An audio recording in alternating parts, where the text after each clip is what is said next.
This is Krista West, and this is part 2 of the Morning in the Workshop, How to Sew an Icon Stand Cloth. I'd like to remind you that this video is sponsored by a grant from the Calvin Institute for Christian Worship and the Liturgical Arts Academy.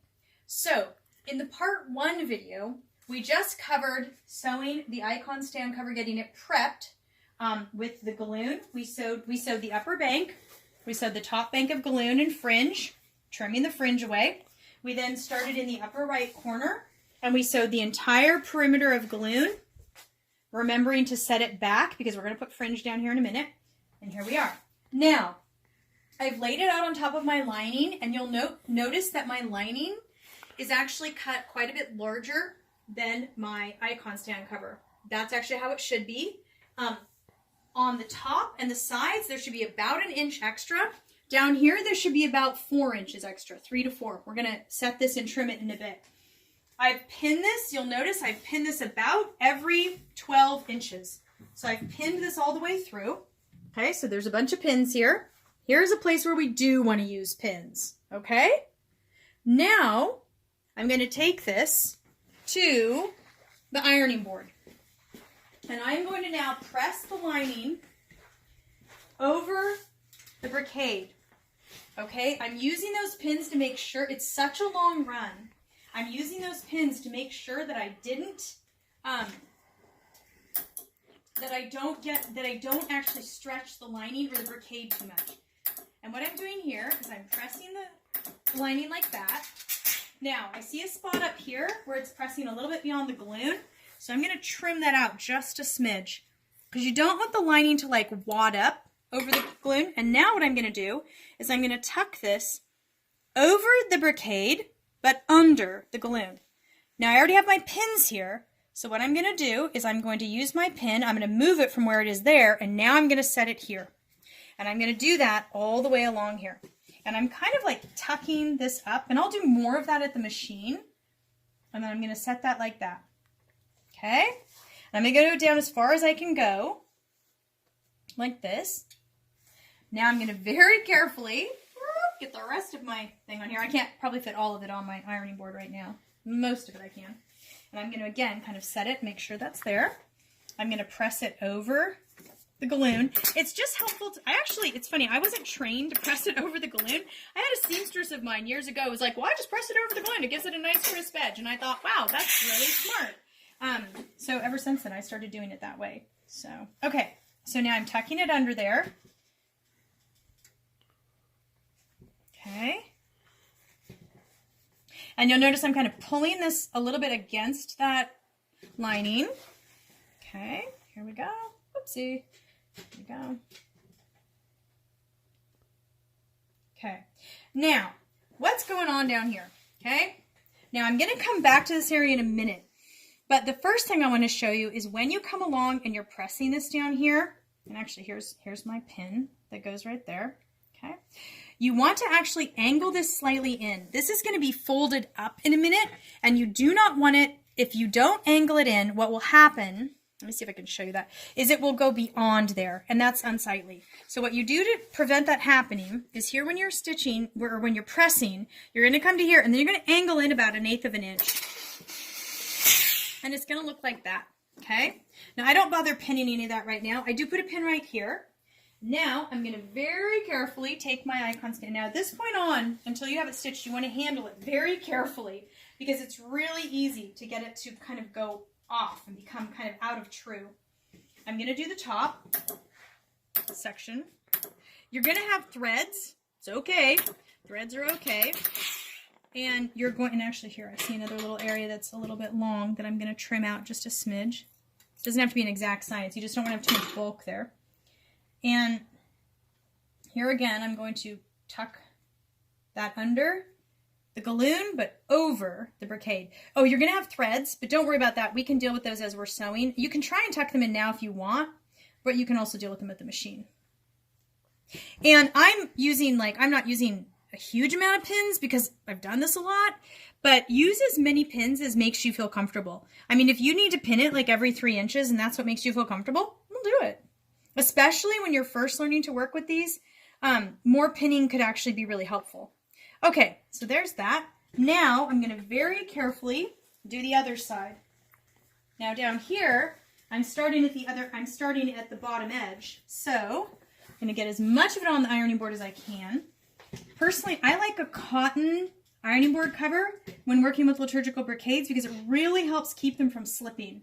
Now here again, I'm going to fold this in just slightly at an angle at the end so that when it folds up in a minute, it looks nice. Okay, and now here, oh, see here, I went into my old pattern of going over. Oh, there we go. Okay, so we're just pressing this over the balloon. Now the biggest thing we want to make sure here is that we don't pull the lining too tight. You'd rather have a smidge of ease in that lining. Okay, so put that back. Now I'm going to press this, and I do have a lot of threads. Liturgical brocades fray terribly easy.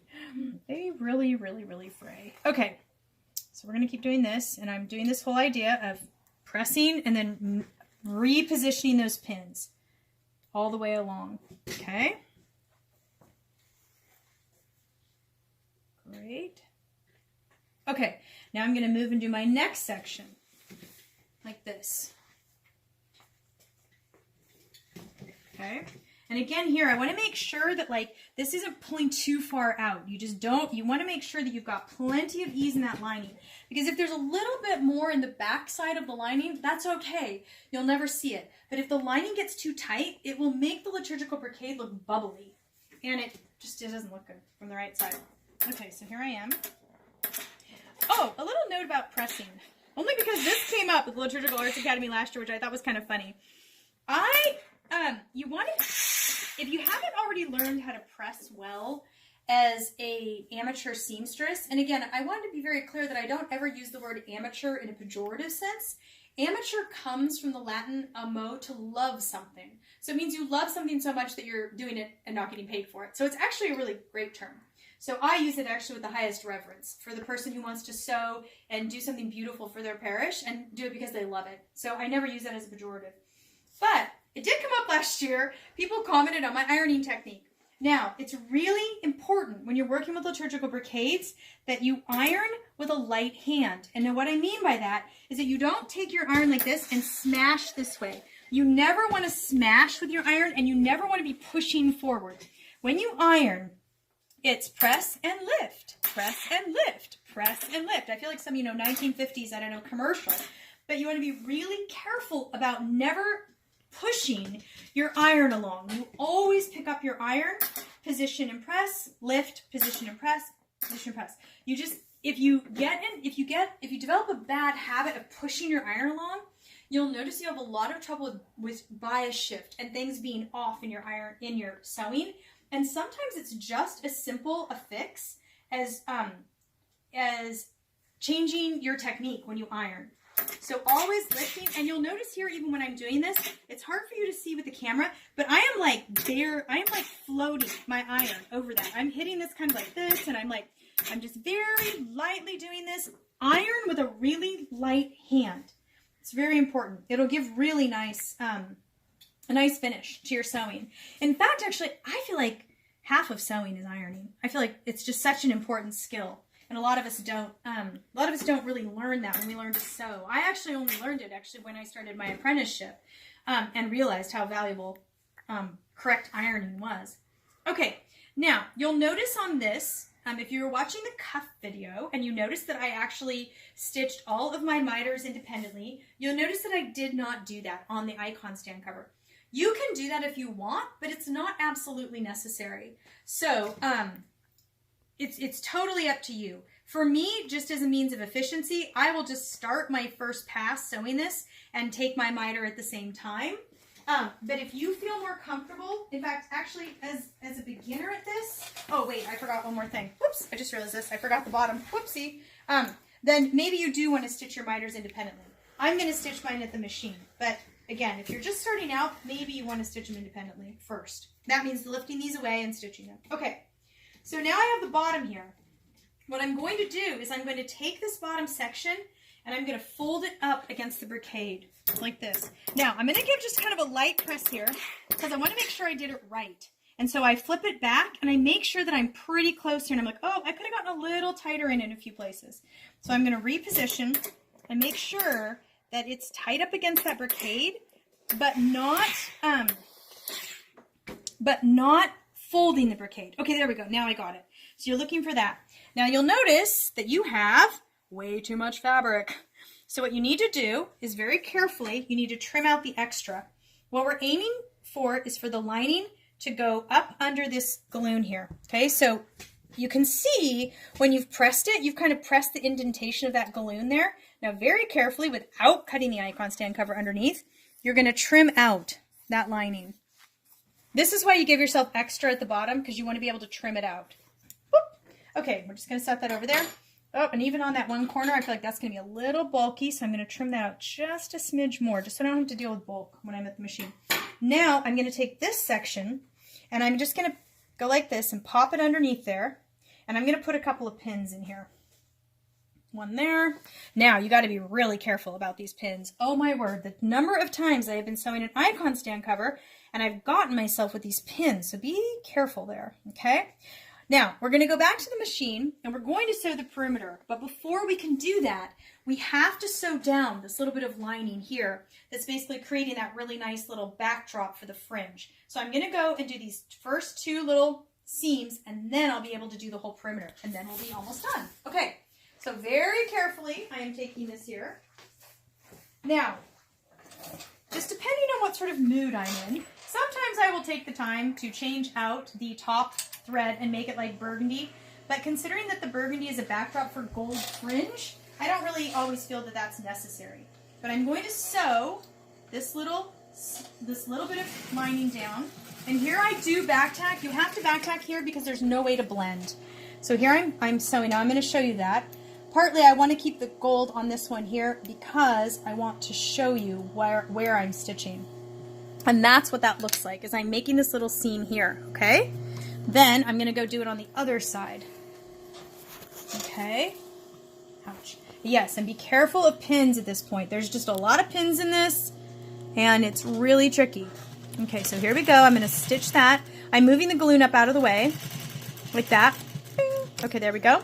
Okay, now, whoop, and it's falling off my lap. So you got to be careful because it's a lot of fabric to manage at this point. 6 feet of fabric is just a lot of fabric. Okay, I'm very carefully trimming my threads.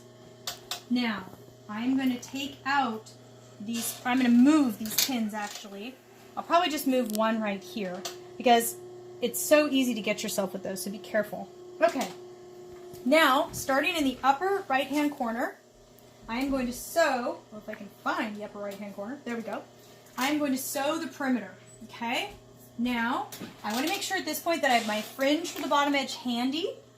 And, okay, you're going to be like, oh no, well my pressing fell out. Oh no, poor me. No, it didn't. You've already got that pressed line there. So what you need to do is tuck it back in and then kind of like smush it, okay?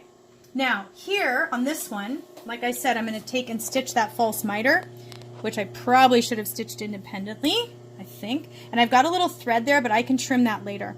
But I'm going to get this up here and get this all positioned in, and I'm going to stitch that false miter. I'm not loving what that lining is doing right there, so I'm going to kind of fuss with it a bit. There we go.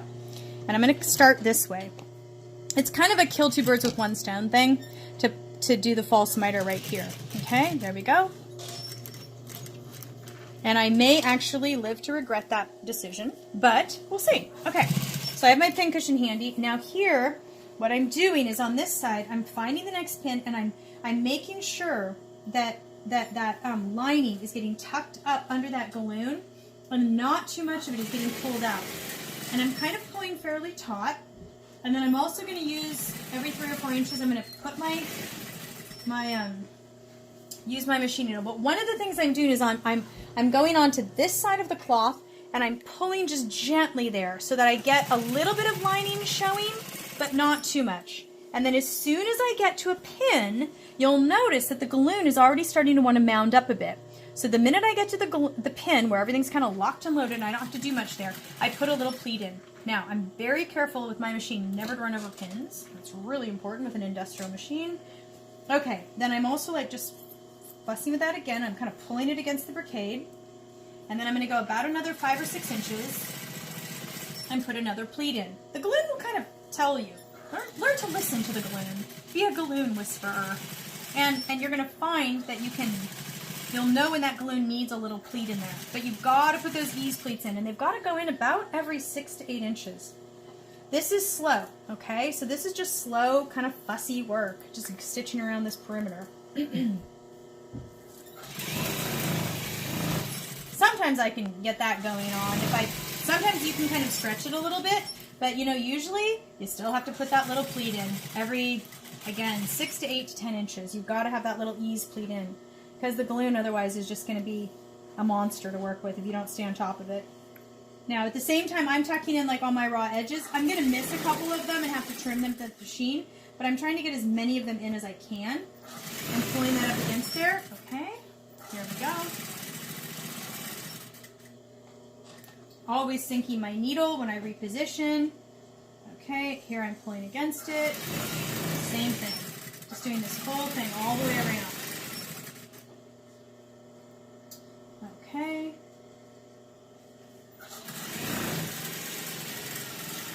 Okay, now I'm getting to the bottom where I'm like, oh, my fringe, bottom fringe. So grabbing my fringe that I had handy here.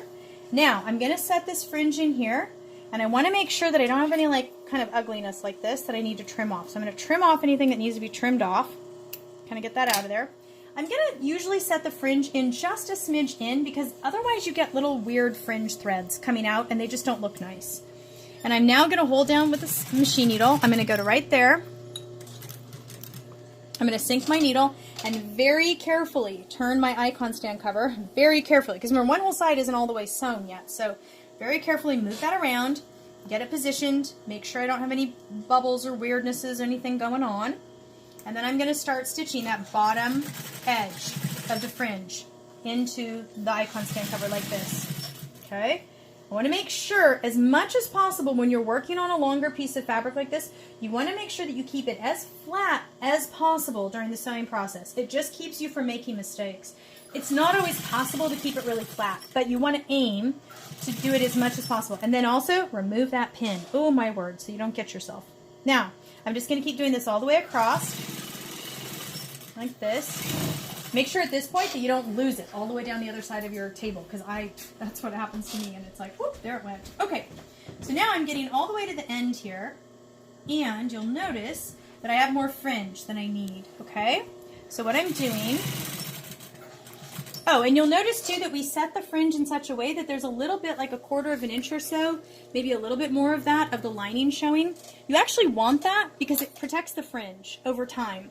You want the lining, again, can take a lot better beating than the fringe. And so you want to kind of have that little bit of space there. Okay, now this fringe has the little chain stuff that they put at the bottom. So I'm just going to remove that right now. And then I'm going to turn this corner, okay? Like this. Oopsie. Okay, here we go. Turn that corner. Now, I'm on the other side, and now I need to really like snug up that lining, so that looks nice. I'm going to get started first and pull out that first pin before I get back in here with my little ease pleats. Now here, it's wanting to do that, so I'm going to get in underneath and pull that lining kind of taut on the other side and stitch that like that, okay? You'll have areas where a little bit more lining shows than others. You know what? I don't really sweat that. I mean, the way I really approach that is that I could, spend my time worrying about every 32nd of an inch of everything, or I could produce, beautiful icon stand covers. But it's kind of hard to do both. Perfectionism, too much perfectionism in this can actually really be your enemy. These are shifty brocades. The galloon is tricky to work with. Don't get too fixated on perfectionism with these. Okay. And also keep in mind, too, that, this is a journey, I'm still getting better at sewing certain things. Things that are difficult for me, and you're going to get better at sewing things with practice. It just takes, time. And so you don't want to get to the point where you're so perfectionist that it basically keeps you from trying. It keeps you from doing things. So, do your best and, keep aiming to always get better at things. But don't worry if one little section has, a 1/16 of an inch more of lining than another. Because I can tell you right now in this one, Like, I'm not going to be super happy with that upper corner where I started, because I should have independently done that miter. But it's like, you know what? Very few people are ever going to see that corner because it's going to be behind an icon. And it's going to be okay. So, okay, here we go. Now we're almost done. We're actually almost done, which is kind of exciting, huh? Okay. So I'm just kind of fussing with that lining. Now here it wants to kind of go a little bit wider than I really want it. So I'm gonna pull it in from the other side while I'm sewing. Again, it doesn't matter if you have a little, now there it's gonna be a little wide, so there I'm gonna have an area that's a little wider than I ideally like, but you know what? That's just how it's turning out today. Okay, now here we get here, and I'm gonna get this little corner. I am trying to keep my corners as neat as possible. Okay, there we go. Now, we're at the top. Now we want to make sure that we get that top section kind of nice and smoothed in there. And there we go.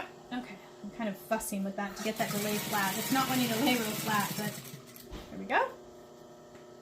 Okay. Okay. Now we are coming around. Oh, okay, well see, that corner wasn't as bad as I thought it was here. I thought it was going to be awful, and it wasn't too bad. I'm going to get in there, though, and very carefully trim out that little metallic thread that's really driving me crazy. Okay, and I'm going to get in here and tuck in another thread. And, you know, actually, it's just fine. Oh, that thread just keeps wanting to be there. It really wants to be seen today. Okay, I'll get him in a minute. Okay, so now I'm very carefully, the thing, too, is just do be careful of, you always want to pull, like, liturgical fabrics and things like this that are long. You want to get in the habit of moving slowly, with them, carrying them, moving them from one place to another. Always move very slowly, because it only takes, like, okay, for example, I'm working near my warehouse shelving and there's a little bit of a rough edge. It would only take me one time, like, kind of flinging this against it, and I could tear an entire piece. So just get in the habit of always kind of moving carefully, almost as if you're carrying a baby. Like, go very carefully. Now, I'm going to go back here, and my icon stand cover is now entirely done, but it's not done until we press it. So we need to press it and pull out and trim out any threads. So now we're going to give it a nice going over, and we're going to press it to set that balloon. All those ease pleats we just took, we have to set those. And this will actually kind of meld the lining and the balloon together and kind of make everybody talk to each other nicely. So we're going to go like that. Okay, here we go. And you know, like I said in the Left Q video, I actually think that this is an area in which we really, right now in America, we need an army of parish seamstresses who can set themselves the goal of learning to make beautiful, well-made icon stand covers. The state of icon stand covers in America right now is frankly appalling. It's just appalling. There's no other word for it. I have maybe been in 5 churches in my time of traveling and speaking, in which I would actually say, yes, that those are really beautiful icon stands. Okay, now here I'm going to talk about one thing here. You can see here, my lining slipped here. When I was sewing it, it didn't get all the way pushed up. So what's the fix for that? What I will do, and I won't do it in this video, but what I will do is I will remove this last stitching here with the fringe, and I will go in and tuck up that lining a little bit more, and then I'll just work on this little segment here. So if you have a section of your icon stand cover that's wonky, just deal with that section. You don't have to undo the entire thing. In fact, we do this a lot in vestments because we're setting in linings and working with shifty fabrics. You can problem solve in a little area. So like, if you have a little area here where like your lining came out way too much, there's like maybe, 3/8 of an inch of lining, just work in that area, remove it, fix that little area, and repress. And you can usually get away with that. That works just fine. So we'll go take this over. That little bottom edge is not 100% perfect, but we can actually set this on the icon stand and just give, I will set it next to it, just kind of hold it here. But there you go. There's your icon stand cover. And again, this one needs that little bottom edge. I've got to fix that little bottom edge. And it's kind of like, whoop, and it's kind of one to pull right there. But there we go. And so this is you're perfectly capable of doing this with some basic sewing skills. And if you need any more information, you can go to my website, www.kwvestments.com. I would like to remind you that this video was made and sponsored by the Calvin Institute for Christian Worship, and the Liturgical Arts Academy. Thank you so much for joining me.